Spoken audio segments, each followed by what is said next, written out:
너 때문에 우리 매장 실적이 다 망했어. 시집이나 잘 가서 집에나 있지. 그 말과 함께 날아온 발길질이 제 다리를 강하게 내리쳤습니다. 저는 김수진 29살의 평범한 백화점 직원이었습니다. 명품관에서 3년째 일하며 최선을 다했지만 그날 작은 실수 하나가 팀장의 분노를 폭발시켰죠.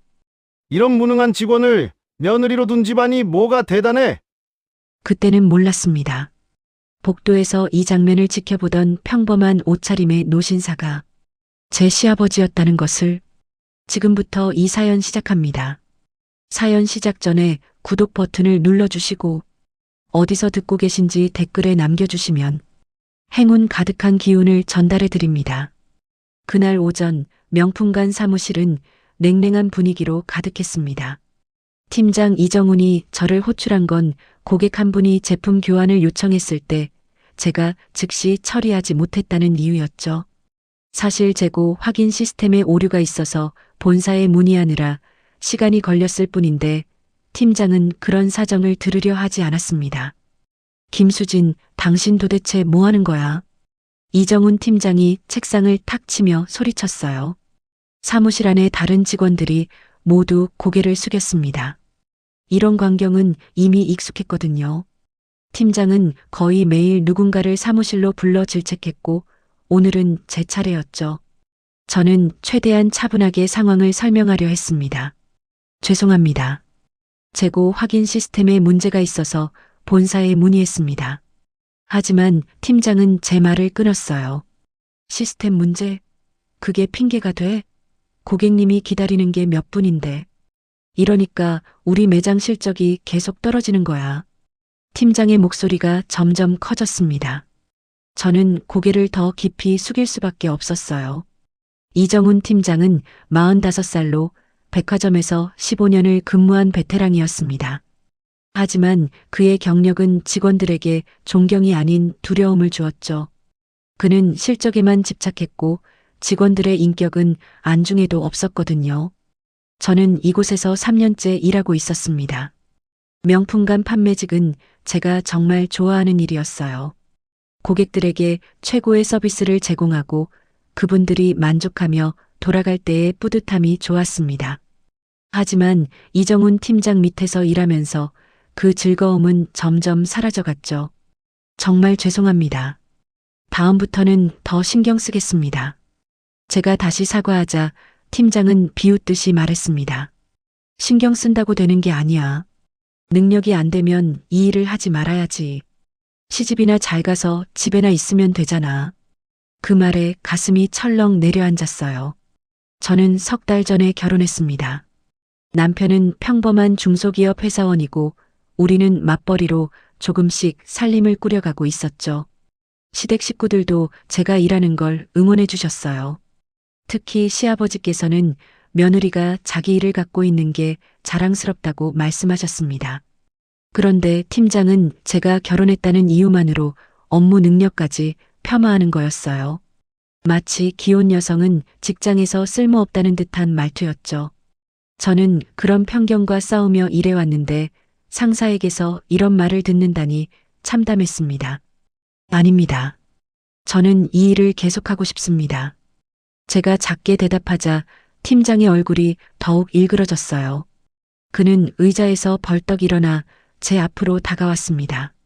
저보다 한참 큰 체구였기에 위압감이 느껴졌죠. 계속하고 싶다고? 그럼 제대로 해. 오늘부터 당신 실적 매일 보고하고 한 건이라도 빠지면 각오해. 팀장의 위협적인 말투에 사무실 분위기는 더욱 얼어붙었습니다. 다른 직원들은 모두 자리에 앉아 모니터만 바라보고 있었어요. 아무도 저를 도와주지 않았죠. 다들 자기가 다음 타깃이 될까봐 두려워하는 게 느껴졌습니다. 옆자리 선배가 작게 속삭였어요. 수진아, 그냥 참아. 팀장님 기분 풀릴 때까지만. 저는 고개를 끄덕일 수밖에 없었습니다. 하지만 이정훈 팀장의 갑질은 그날 오전 내내 계속되었어요. 제가 고객 응대를 할 때마다 뒤에서 지켜보며 트집을 잡았고 점심시간에도 저를 사무실에 남게 해서 보고서를 다 쓰라고 지시했죠. 오후가 되자 저는 심신이 지쳐버렸습니다. 점심도 제대로 못 먹고 화장실도 한 번 못 갔어요. 팀장의 눈치를 보느라 매장을 벗어날 수가 없었거든요. 다른 직원들도 저를 동정하는 눈빛으로 바라봤지만 아무도 나서지는 못했습니다. 오후 2시쯤 팀장이 다시 저를 사무실로 불렀어요. 이번에는 특별한 이유도 없었습니다. 그냥 화풀이 대상이 필요했던 것 같았죠. 사무실 문이 닫히자마자 저는 더 큰 굴욕을 당하게 될 거라는 예감이 들었습니다. 그리고 그 예감은 틀리지 않았어요. 죄송합니다. 바로 이 장을 완성하겠습니다. 사무실 문이 닫히자 이정훈 팀장의 표정이 더욱 험악해졌습니다. 저는 본능적으로 한 발짝 뒤로 물러났지만 팀장은 제 앞으로 성큼 다가왔어요. 그의 얼굴에는 분노와 경멸이 뒤섞여 있었죠. 김수진, 내가 오전에 한 말 이해 못했어? 팀장이 낮은 목소리로 말했습니다. 오히려 소리치는 것보다 더 무서웠어요. 저는 떨리는 목소리로 대답했습니다. 이해했습니다. 정말 죄송합니다. 하지만 제 사과는 팀장의 분노를 잠재우지 못했어요. 그는 갑자기 제 멱살을 움켜쥐었습니다. 순간 숨이 막혔죠. 저는 팔로 그의 손을 밀어내려 했지만 힘이 너무 달랐습니다. 이해했으면 왜 또 실수를 해? 방금 매장에서 고객한테 제품 설명 제대로 못하는 거 다 봤어. 팀장이 저를 흔들며 소리쳤어요. 제 머리가 앞뒤로 흔들렸습니다. 어지러웠죠. 저는 간신히 입을 열었습니다. 그건 고객님이 갑자기 다른 제품을 문의하셔서 제 변명은 끝까지 이어지지 못했습니다. 팀장이 저를 더 세게 흔들었거든요. 제 목에 있던 명찰이 떨어져 바닥에 굴러갔어요. 핑계대지 마. 능력이 없으면 없다고 인정해. 시집이나 잘 가서 집에나 있지. 왜 여기서 일을 못해? 그 말에 눈물이 핑 돌았습니다. 저는 제 일에 자부심을 가지고 있었어요. 매일 최선을 다했고 고객들에게도 좋은 평가를 받았죠. 하지만 팀장은 그런 걸 전혀 인정하지 않았습니다. 팀장이 갑자기 손을 놓았어요. 저는 균형을 잃고 비틀거렸습니다. 그리고 그 순간 팀장의 발이 제 다리를 향해 날아왔죠. 저는 미처 피하지 못했어요. 종아리에 강한 충격이 느껴지며 바닥에 쓰러졌습니다. 아, 신음이 저절로 나왔어요. 다리가 너무 아팠습니다. 팀장은 저를 내려다보며 차갑게 말했어요. 일어나. 그렇게 약해서 어떻게 명품관에서 일해? 고객들 앞에서도 그렇게 쉽게 넘어질 거야. 저는 떨리는 손으로 바닥을 짚고 일어나려 했습니다. 하지만 다리에 힘이 들어가지 않았어요. 눈물이 뺨을 타고 흘러내렸죠. 이건 단순한 질책이 아니었습니다. 명백한 폭행이었어요. 그때 사무실 문이 살짝 열렸습니다. 선배 직원 한 명이 조심스럽게 고개를 들이밀었어요. 팀장님, 손님이 찾으십니다. 그 직원도 제 상황을 봤지만 아무 말도 하지 않았습니다. 그냥 팀장의 눈치만 살폈죠. 팀장은 짜증스럽게 대답했어요. 알았어. 나간다고 해. 선배는 재빨리 문을 닫았습니다.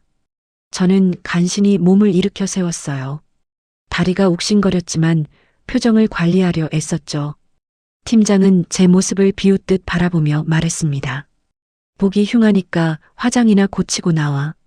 고객들 앞에서 그런 얼굴로 있으면 안 되잖아. 저는 고개를 숙인 채 사무실을 나왔습니다. 복도를 걸으며 눈물을 닦았어요. 화장실 거울을 보니 제 모습이 말이 아니었습니다.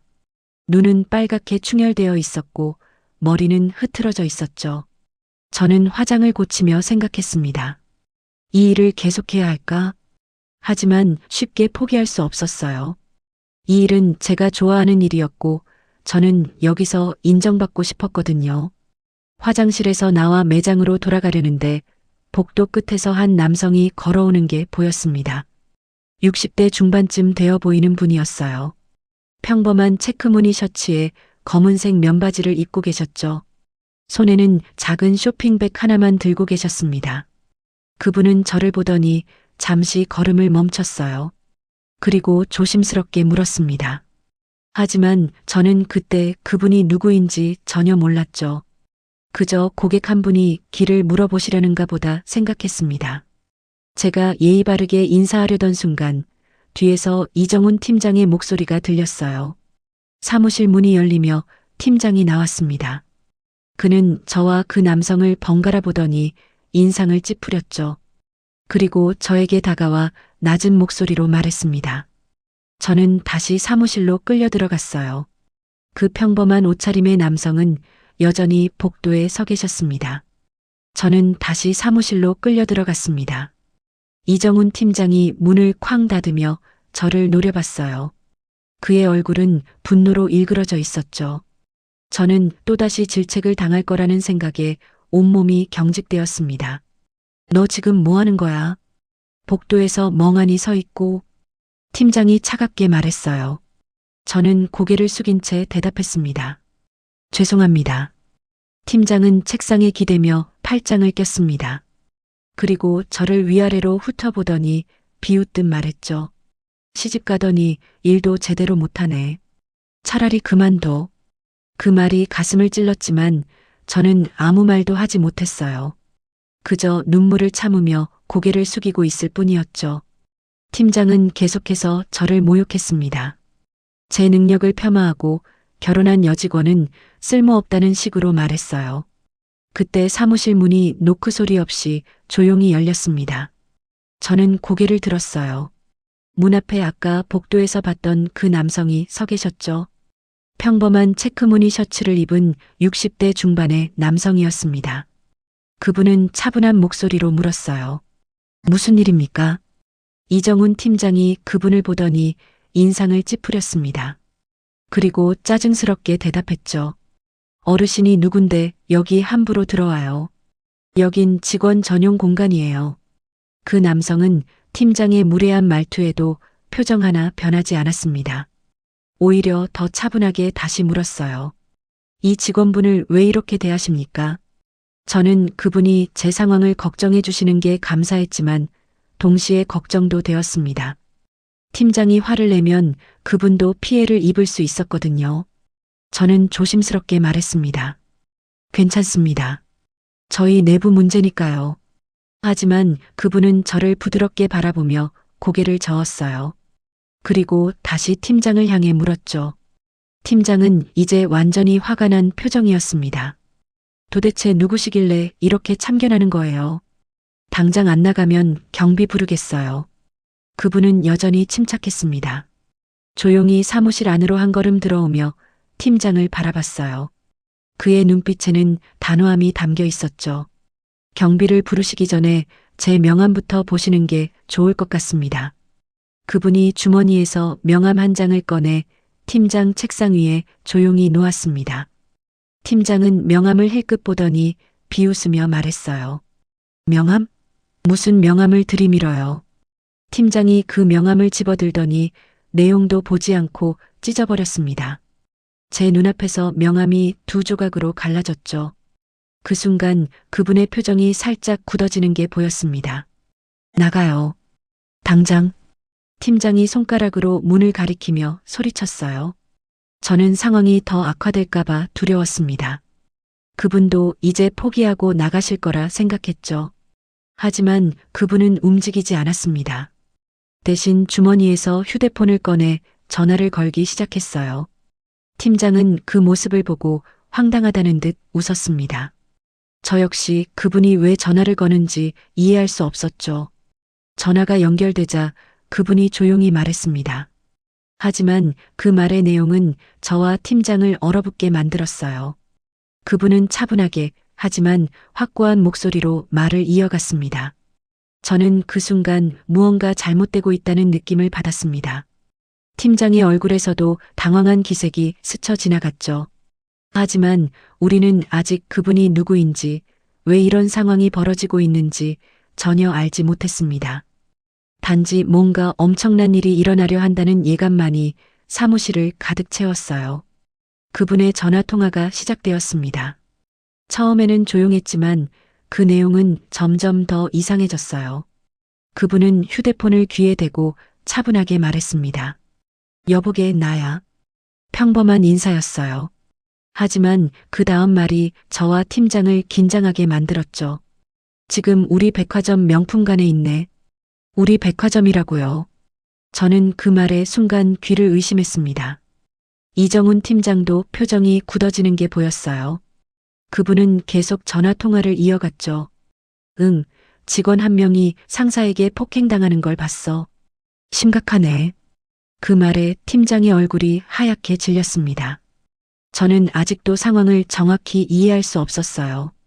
그분이 대체 누구시길래 우리 백화점이라는 표현을 쓰시는 걸까요?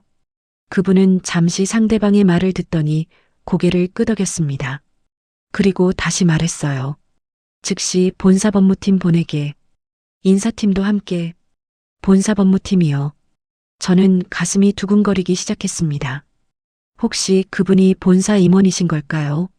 아니면 더 높은 분이실까요? 이정훈 팀장은 이미 안색이 창백해져 있었죠. 전화를 끄는 그분이 저를 향해 다가왔습니다. 그리고 부드러운 목소리로 물었어요. 많이 다치셨습니까? 저는 그분의 배려에 눈물이 핑 돌았습니다. 오늘 하루 종일 저를 걱정해 준 사람은 아무도 없었거든요. 저는 고개를 저으며 대답했어요. 괜찮습니다. 하지만 그분은 제 다리를 보시더니 표정이 굳어졌습니다. 아까 팀장에게 발로 차인 부분이 멍이 들어 있었거든요. 그분이 팀장을 돌아보며 조용히 하지만 단호하게 물었죠. 제 며느리를 왜 때리셨습니까? 며느리라는 말에 저는 깜짝 놀랐습니다. 이분이 제 시아버지시라고요. 아니, 그럴 리가 없었어요. 제 시아버지는 평범한 회사원이신 걸로 알고 있었거든요. 남편도 중소기업에 다니는 평범한 직장인이고요. 그런데 이분이 본사에 전화를 걸고 법무팀을 부르고 우리 백화점이라는 표현을 쓰셨어요. 저는 머릿속이 복잡해졌습니다. 이정훈 팀장은 며느리라는 말에 더욱 당황한 표이었어요. 그는 한 발짝 뒤로 물러서며 말했습니다. 며느리요. 이런 무능한 직원을 며느리로 두신 집안이 뭐가 대단하다고요. 그 말에 저는 가슴이 철렁 내려앉았습니다. 팀장은 아직도 상황을 파악하지 못하고 있었어요. 그분이 대체 누구신지, 왜 본사에 전화를 거셨는지 전혀 모르는 것 같았죠. 그분은 팀장의 말에도 화를 내지 않으셨어요. 오히려 더 차분하게 대응하셨죠. 그분이 저에게 다가와 제 팔을 조심스럽게 잡으며 일으켜 세웠습니다. 일어나세요. 더 이상 이런 대우를 받을 필요 없습니다. 저는 그분의 도움으로 일어섰어요. 다리가 아직 욱신거렸지만 그분이 옆에 계시니 안심이 되었습니다. 그분은 제게 의자에 앉으라고 손짓하시더니 다시 팀장을 바라봤어요. 팀장은 이제 조금씩 두려움을 느끼는 것 같았습니다. 그는 말투를 바꿔 조금 더 공손하게 말했어요. 어르신, 오해가 있으신 것 같은데요. 저는 그냥 직원 교육을 한 겁니다. 교육이라고요. 발로 차고 멱살을 잡는 게 교육이라니요. 저는 그 말에 어이가 없었습니다. 그분도 마찬가지였던 것 같아요. 교육이라고 하셨습니까? 직원을 바닥에 쓰러뜨리고 발로 차는 게 교육입니까? 그분의 목소리에는 분노가 담겨 있었습니다. 하지만 여전히 소리를 지르거나 흥분하지 않으셨어요. 오히려 그 차분함이 더 무서웠죠. 팀장은 이제 완전히 당황한 표정이었어요. 그는 변명을 늘어놓기 시작했습니다. 그건 제가 좀 과했을 수도 있지만 이 직원이 실수가 많아서. 그분이 손을 들어 팀장의 말을 막았습니다. 당신이 누구든 어떤 이유로든 직원을 폭행할 권리는 없습니다. 그 말이 사무실에 울려 퍼졌어요. 팀장은 입을 다물었습니다. 저는 그분이 정말 누구신지 너무나 궁금했어요. 그리고 동시에 제 시아버지가 이렇게 대단한 분이실 거라고는 상상도 못했습니다. 그때 사무실 밖에서 소란스러운 소리가 들렸어요. 여러 사람의 발걸음 소리와 급한 목소리들이 들렸죠. 뭔가 큰일이 벌어지고 있었습니다. 저와 팀장, 그리고 그분 모두 문을 바라봤어요.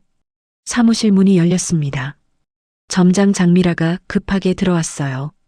그녀는 50살로 백화점에서 25년을 근무한 베테랑이었죠. 평소에는 차분한 분이지만 지금은 표정이 심상치 않았습니다. 무슨 일입니까? 본사에서 연락이 왔는데요. 점장이 사무실 안을 둘러보며 물었어요. 저와 이정훈 팀장, 그리고 그 남성이 팽팽하게 대치하고 있는 모습이 보였죠. 점장은 먼저 팀장을 바라봤습니다. 팀장님, 무슨 상황입니까? 이정훈 팀장이 재빨리 대답했어요. 점장님, 이 노인네가 사무실에 무단으로 들어와서 소란을 피우고 있습니다. 노인네라는 표현에 저는 깜짝 놀랐습니다. 아직도 팀장은 그분이 누구신지 모르는 것 같았어요. 아니, 알고 싶어 하지도 않는 것 같았죠. 점장이 그분을 보더니 인상을 찌푸렸습니다. 그분의 평범한 옷차림을 보고 별것 아닌 사람으로 판단한 듯 했어요. 어르신, 여기는 직원 전용 공간입니다. 고객 상담은 매장에서 해드리겠습니다. 점장도 그분을 무시하는 태도였어요. 저는 이 상황이 얼마나 위험한지 점점 깨닫기 시작했습니다. 그분은 본사에 전화를 걸었고 법무팀을 부르셨거든요. 그분은 점장을 차분하게 바라보며 말했습니다. 점장님이시군요. 마침 잘 오셨습니다. 그분의 차분한 말투에 점장은 더욱 짜증스러운 표정을 지었어요. 그녀는 이정훈 팀장을 보며 말했습니다. 보안팀을 부르겠습니다. 그 말에 그분은 고개를 저으셨어요. 그리고 주머니에서 명함을 하나 더 꺼내 점장에게 건넸습니다. 하지만 점장은 그 명함을 받지 않았어요. 명함은 필요 없습니다. 지금 당장 나가시지 않으면 강제로 내보내겠습니다. 점장의 단호한 말에 팀장은 안도하는 표정을 지었어요. 드디어 자기 편이 생긴 것처럼 보였죠. 팀장이 점장에게 다가가며 속삭였습니다. 이 사람이 수진이 며느리래요. 그런데 며느리 교육하는 걸 폭행이라고 우기고 있어요. 점장이 저를 힐끗 보더니 고개를 끄덕였습니다. 그리고 그분을 향해 말했어요. 어르신, 우리 직원 교육 방침에 불만이 있으시면 고객센터에 문의하세요. 여기서 이러시면 곤란합니다. 교육 방침이라니요. 직원을 발로 차고 멱살을 잡는 게 교육 방침이라고요. 저는 점장의 말에 배신감을 느꼈습니다. 그녀도 팀장의 갑질을 알고 있었을 거예요. 하지만 묵인해 온 거죠. 그분은 여전히 침착했습니다. 오히려 점장의 태도를 보고 실망한 듯한 표정을 지으셨어요. 점장님도 이런 일을 묵인해 오셨군요. 그 말에 점장의 얼굴이 굳어졌습니다. 하지만 그녀는 곧 표정을 관리하며 대답했어요. 저희 내부 문제에 외부인이 간섭하지 마세요. 외부인이라고요. 그분은 우리 백화점이라는 표현을 쓰셨고 본사에 직접 전화하셨어요. 어떻게 외부인일 수가 있을까요? 저는 점점 혼란스러워졌습니다. 팀장이 점장에게 귓속말로 뭔가를 말했어요. 점장이 고개를 끄덕이더니 보안팀에 전화를 걸기 시작했습니다. 그분은 그 모습을 조용히 지켜보고 계셨어요. 보안팀입니까? 점장입니다. 지금 명품관 사무실로 와주세요. 점장이 전화를 끊었습니다. 그리고 그분을 보며 말했죠. 잠시 후 보안팀이 올 겁니다. 순순히 나가시는 게 좋을 거예요. 그분은 아무 대꾸도 하지 않으셨어요. 그저 조용히 서 계실 뿐이었죠. 저는 그분이 정말 쫓겨나실까봐 걱정이 되었습니다. 하지만 동시에 그분이 이렇게 침착하신 이유가 뭔지 궁금했어요. 사무실 안은 이상한 침묵으로 가득 찼습니다.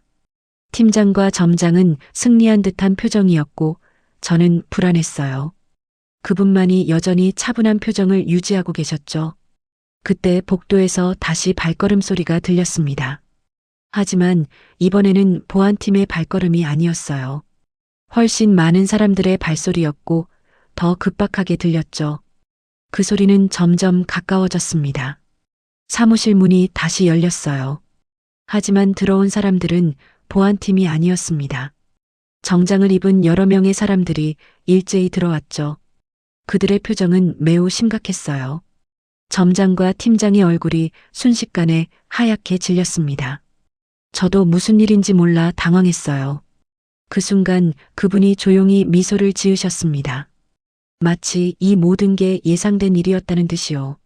정장을 입은 사람들이 사무실로 들어왔습니다. 그들은 모두 고급 양복을 입고 있었고 손에는 서류 가방을 들고 있었어요. 제일 앞에 선 남성이 먼저 그분에게 인사했습니다. 늦어서 죄송합니다. 그 남성의 태도는 매우 공손했어요. 마치 상사를 대하는 것처럼요. 저는 그 광경을 보며 점점 더 혼란스러워졌습니다. 도대체 그분이 누구시길래 이렇게 많은 사람들이 달려온 걸까요? 그분은 고개를 끄덕이며 말했습니다. 괜찮네. 상황은 보다시피야. 그분이 저와 팀장, 점장을 가리키셨어요. 정장을 입은 남성은 사무실 안을 둘러보더니 표정이 굳어졌습니다. 그리고 점장을 향해 물었죠. 점장님 무슨 일입니까? 점장 장미라는 당황한 표정으로 대답했어요. 그게 이 어르신이 사무실에 무단 침입하셔서 점장의 말이 끝나기도 전에 그 남성이 손을 들어 제지했습니다. 점장님, 지금 누구에게 말씀하시는 겁니까? 그 남성의 목소리에는 경고의 뉘앙스가 담겨 있었어요. 점장은 더욱 당황하며 입을 다물었습니다.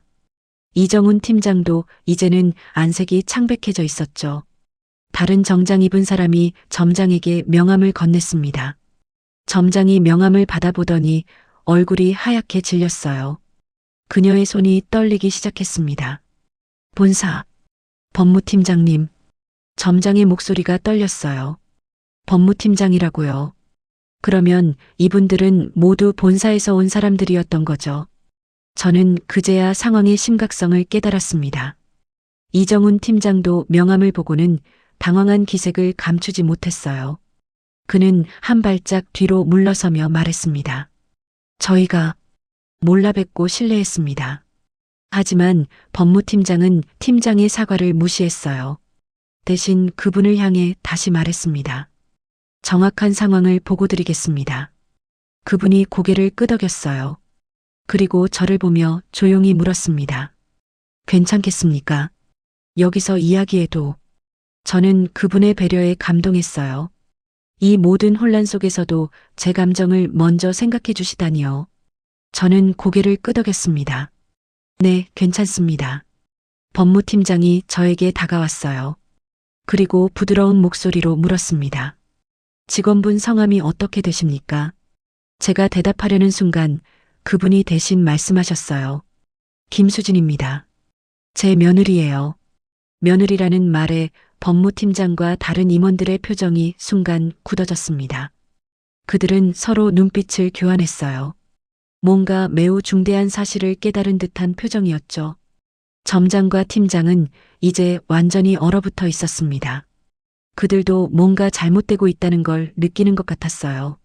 하지만 아직 정확히 무엇이 잘못된 건지는 모르는 듯 했죠. 법무팀장이 팀장을 바라보며 물었습니다. 팀장님, 이 직원분을 폭행하신 게 사실입니까? 이정훈 팀장이 당황하며 대답했어요. 폭행이 아니라 교육이었습니다. 제가 좀 과했을 수는 있지만 법무팀장이 팀장의 말을 끊었습니다. 직원의 멱살을 잡고 발로 차셨다고 들었습니다. 그 말에 팀장은 더 이상 변명할 말이 없는 듯 입을 다물었어요. 점장도 옆에서 바들바들 떨고 있었습니다. 그때 바닥에 떨어져 있던 찢어진 명함 조각이 보였어요. 점장이 그걸 주워들었습니다. 찢어진 두 조각을 맞춰보더니 그녀의 얼굴이 순식간에 새하얗게 변했죠. 박민호, 대한유통그룹, 회장. 점장의 목소리가 떨렸습니다. 명함에 적힌 글자를 읽는 그녀의 손이 심하게 떨렸어요. 팀장도 그 말을 듣고는 다리에 힘이 풀린 듯 비틀거렸습니다. 대한유통그룹 회장이라고요. 저는 그 순간 모든 게 이해되었습니다. 우리 백화점은 대한유통그룹 소속이었거든요. 그러니까 그분은 이 백화점의, 아니, 우리 회사 전체의 최고 책임자셨던 거예요. 그리고 그분이 제 시아버지라고 하셨죠. 저는 남편이 평범한 회사원이라고만 알고 있었어요. 시댁도 평범한 집안이라고 생각했고요. 하지만 실제로는 재벌 회장 집안이었던 겁니다. 저는 너무 놀라서 말이 나오지 않았어요. 팀장과 점장은 이미 무릎이 꺾여 바닥에 주저앉을 듯한 표정이었죠. 법무팀장과 다른 임원들은 엄숙한 표정으로 상황을 지켜보고 있었습니다. 그분, 아니 시아버지께서 조용히 말씀하셨어요. 며느리가 이런 대우를 받는 줄 오늘 처음 알았습니다. 그 말씀에 담긴 실망과 분노가 사무실 전체를 무겁게 짓눌렀습니다. 사무실 안은 숨막히는 침묵으로 가득했습니다. 점장과 팀장은 얼굴이 새하얗게 질린 채 서 있었어요. 저도 아직 현실감이 느껴지지 않았죠. 제 시아버지가 대한유통그룹 회장이시라니요. 법무팀장이 먼저 입을 열었습니다. 회장님, 어떻게 처리하시겠습니까? 시아버지께서는 저를 먼저 보셨어요. 그리고 부드럽게 물으셨죠. 수진 씨, 병원부터 가보는 게 좋겠어요. 다친 데 치료받아야죠. 저는 고개를 저었습니다. 괜찮습니다. 이 상황을 끝까지 보고 싶습니다. 시아버지께서는 제 의지를 존중하며 고개를 끄덕이셨어요. 그리고 다시 법무팀장을 보며 말씀하셨습니다. 일단 정확한 조사가 필요하겠네. 법무팀장이 즉시 노트북을 꺼내 무언가를 확인했어요. 그리고 점장을 보며 물었습니다. 점장님, 이 매장에 CCTV가 있습니까? 점장이 떨리는 목소리로 대답했어요. 네, 있습니다. 사무실에도 설치되어 있습니다. 그 말에 이정훈 팀장의 얼굴이 더욱 하얗게 질렸어요. CCTV에 모든 게 녹화되어 있다는 걸 깨달은 거죠. 그가 저를 발로 차고 멱살을 잡던 장면이 모두 기록되어 있을 거예요. 법무팀장이 다른 직원에게 지시했습니다. 즉시 오늘 CCTV 영상 확보하세요. 그 직원이 급히 사무실을 나갔어요. 점장은 이제 눈물까지 글썽이고 있었습니다. 팀장은 바닥을 바라보며 아무 말도 하지 못했죠. 시아버지께서 조용히 말씀하셨습니다. 이정훈 팀장, 당신이 한 일을 설명해 보시오. 팀장이 떨리는 목소리로 대답했어요. 죄송합니다. 제가 너무 화가 나서 실수였습니다. 실수라고요. 저를 반복적으로 폭행하고 모욕한 게 실수라니요. 저는 그 말에 분노가 치밀어 올랐습니다. 시아버지께서 냉정하게 말씀하셨어요. 실수라고 하기엔 너무 계획적이고 반복적이었던 것 같은데요. 팀장은 더 이상 변명하지 못했습니다. 그는 무릎을 꿇고 바닥에 엎드렸어요.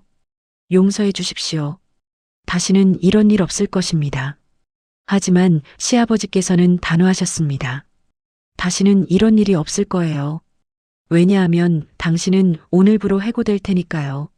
그 선언에 팀장이 고개를 들었어요. 그의 눈에는 절망이 가득했죠. 하지만 저는 전혀 동정심이 들지 않았습니다. 그는 저에게 그 이상의 고통을 주었거든요. 시아버지께서 점장을 보셨어요. 점장님, 당신은 이런 일이 일어나는 걸 알고 계셨습니까? 점장이 황급히 고개를 저었습니다. 아닙니다. 저는 몰랐습니다.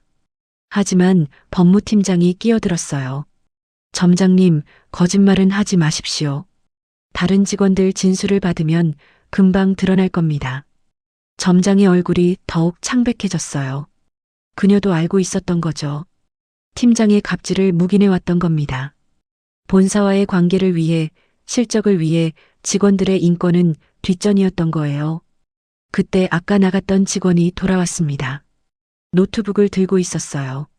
CCTV 영상 확보했습니다. 법무팀장이 노트북을 받아 영상을 재생했어요.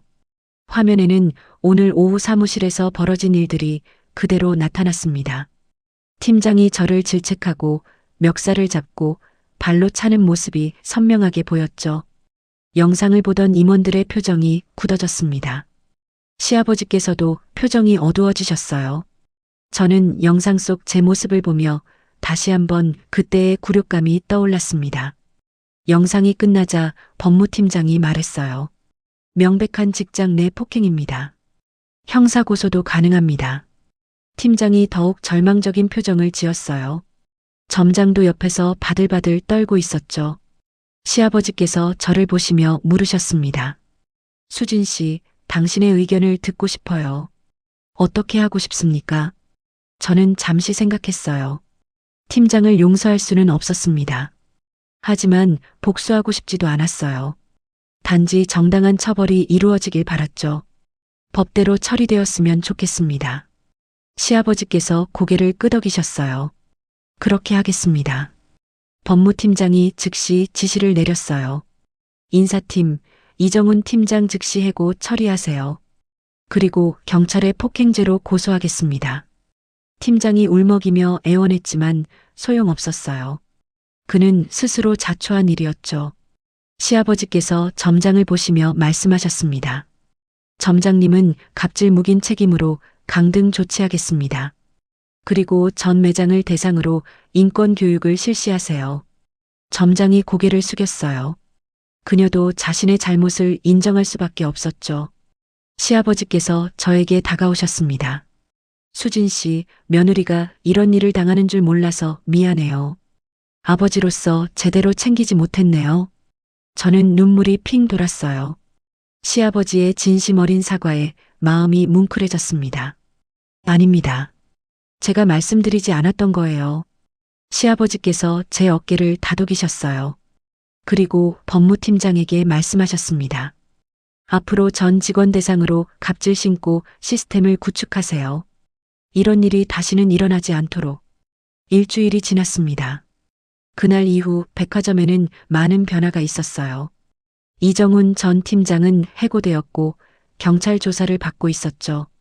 폭행죄로 기소되어 법의 심판을 기다리고 있었습니다. 장미라 전 점장은 강등되어 일반 직원으로 전보되었어요. 그녀는 더 이상 관리직이 아니었죠. 갑질을 묵인한 대가를 치르고 있었습니다. 저는 병가를 내고 집에서 쉬고 있었어요. 다친 다리는 많이 나아졌지만 마음의 상처는 아직 아물지 않았죠. 그날의 일이 자꾸만 떠올랐습니다. 남편이 퇴근 후 집에 들어왔어요. 그는 제 옆에 앉으며 조심스럽게 말했습니다. 수진아, 아버지께서 우리 만나자고 하셔. 괜찮겠어? 저는 고개를 끄덕였어요. 사실 시아버지를 뵙는 게 조금 부담스러웠습니다. 그분이 재벌 회장이라는 걸 알게 된 후로 어색했거든요. 네, 괜찮아요. 남편이 제 손을 잡았어요. 미안해. 내가 아버지 일을 숨긴 거. 남편은 저와 결혼할 때 일부러 자신의 배경을 숨겼대요. 저를 진심으로 사랑해서 결혼했는지 아니면 집안 때문인지 확인하고 싶었다고 했죠. 이해해. 그런데 왜 하필 나한테만 숨긴 거야? 남편이 쓴웃음을 지었어요. 너무 솔직하게 말하면 관계가 어색해질까봐. 그냥 평범하게 사랑하고 싶었어. 저는 남편의 마음을 이해했습니다. 그도 힘들었겠죠. 항상 자신의 집안 배경 때문에 사람들이 달라지는 걸 봐왔을 테니까요. 다음 날 우리는 시댁으로 갔습니다. 생각보다 집이 크지 않았어요. 물론 일반 가정보다는 컸지만 재벌 회장 집치고는 수수한 편이었죠. 시아버지께서 문을 열어주셨어요. 평소처럼 검소한 옷차림이셨습니다. 어서 와요. 들어오세요. 시어머니께서도 반갑게 맞아주셨어요. 저희는 거실로 들어가 앉았습니다. 시아버지께서 먼저 입을 여셨죠. 수진 씨, 그동안 많이 힘들었죠. 저는 고개를 숙였어요.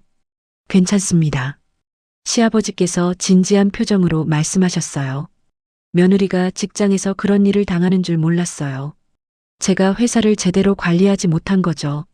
저는 황급히 손을 저었습니다. 아닙니다. 회장님 잘못이 아니에요. 시아버지께서 쓴웃음을 지으셨어요. 회장님이라니. 그냥 아버지라고 불러요. 우리 가족이잖아요. 그 말에 마음이 뭉클했습니다.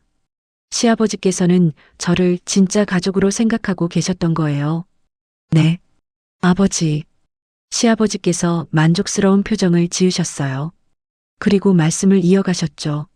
앞으로 회사에 많은 변화가 있을 거예요.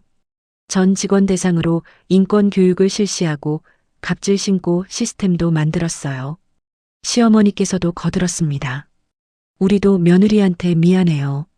진작 회사 일을 알려줬어야 했는데. 저는 고개를 저었어요. 아닙니다. 저도 이해했어요. 우리는 따뜻한 대화를 나눴습니다. 시댁 식구들은 생각보다 평범했어요. 재벌 회장 집안이라고 해서 특별히 거만하거나 차가운 게 아니었죠. 오히려 더 따뜻하고 배려심 깊었습니다. 식사 후 시아버지께서 저를 서재로 부르셨어요. 거기에는 수많은 책들이 꽂혀 있었습니다. 수진 씨, 앞으로 어떻게 할 생각이에요? 백화점으로 복귀할 건가요? 저는 잠시 생각했어요. 솔직히 백화점으로 돌아가는 게 두려웠습니다. 그곳에는 아직도 그날의 기억이 남아 있었거든요. 아직 잘 모르겠어요. 시아버지께서 고개를 끄덕이셨어요. 충분히 생각하세요. 급할 것 없어요. 어떤 선택을 하든 우리가 응원할게요. 그 말씀이 큰 위로가 되었습니다. 저는 더 이상 혼자가 아니었어요.